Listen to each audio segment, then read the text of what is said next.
my presentation will be about how to tell the future in an accurate way.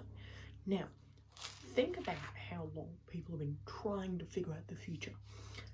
In ancient Roman times, they'd slaughter a goat and see how the guts fell. That was actually weirdly common with people back then. They just stab an animal. If the guts fell in a specific pattern, something would happen. This does not rely on luck, however. This method relies entirely on math and guess. So that is kind of luck. So, because if you can figure out how to read the future, you will be considerably smarter than everyone around you, because you will know and be able to guess what's going to happen. Now, this method won't work for like in 10 years, the future president will be, this method will be like, in the next couple of hours, what will happen? So, my method for telling the future is, so you write out your time frame. I'll just do for my time frame 1 hour. Wow, right there. Great. Now you write everything down that could happen in that hour, and is going to happen in that hour. Okay. So I'll just do some random ones. My dad gets home from work. See? My dad gets home from work, okay?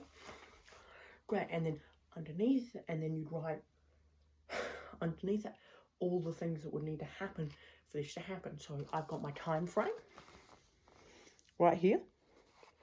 Now, the longer your time frame, the more things you'll need to write out, all right? And just write down everything that you could think could happen. So like, my dad gets home from work, and then beneath that you'd write the things that could cause it. So my dad would need to finish work.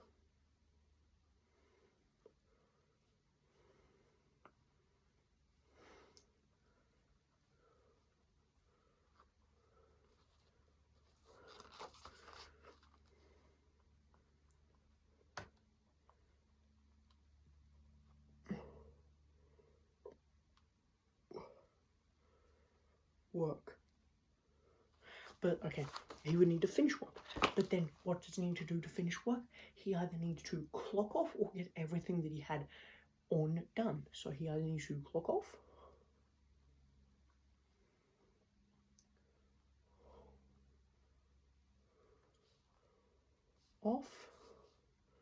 or he could finish everything.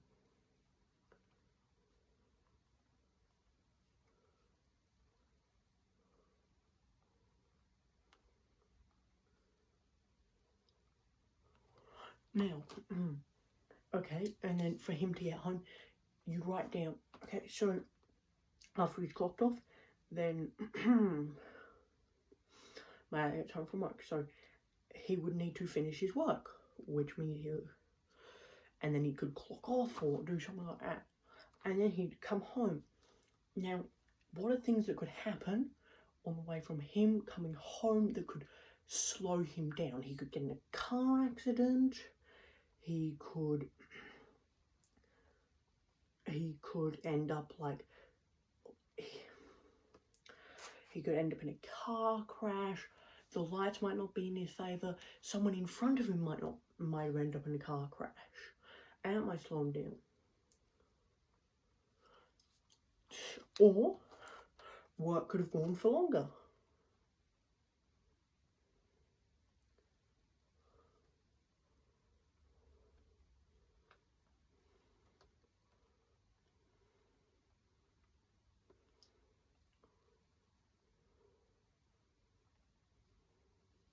Work could have gone for longer. Okay, and now, then this is a very, very considerably more simplified version of it. So then you go, okay, what of these could have happened? Now, my dad doesn't have a lot of work on lately, so we're going to cross this one out. Lights is kind of random, but then we'll leave lights, and car accident on that. and then because he doesn't have a lot of work, he's more likely to finish everything than clock office, but we'll leave both of them. So, yeah. So for him to get home, he either needs to clock off or finish everything, and the things that could slow him down from getting home are a car accident or light. Now, my dad finishes work roughly at 3 o'clock, so let's do the math. 3 o'clock,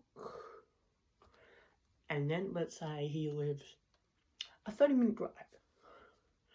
So he'll delayed, so the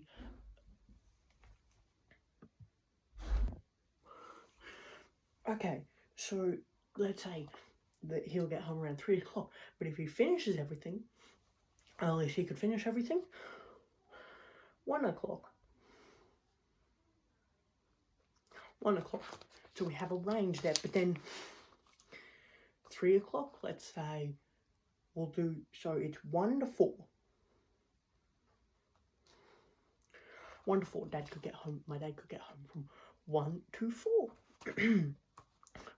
But let's say he finishes everything. He finishes everything at 1. He probably hasn't had lunch yet because he has lunch around 1-ish, like a normal person. So he might go out to have lunch because he did a good job that day. So he'll be home like 2. So now we have 2 to 4. But then if he finishes, we need to account for all driving time. Let's say it takes him an hour-ish. So we've now got 2:30 to 4 o'clock as the range he could get home. As a range of time he could get home. Now, the method, so he could get home from between any of this time. That is the whole method for telling the future I have come up with. You just go through every single option, write them down, write down all the things that need to be happen, and then you take out the least obvious ones until you deduce what the most likely plans and choices. Now, this will work better if you're doing it for small things. It will work worse if you're doing it for gigantic things. If you're trying to do it over a 10-year time span, you'll need a supercomputer. If you're trying to do it over a day, it'll be considerably easier. Now, that is my method on how to tell the future.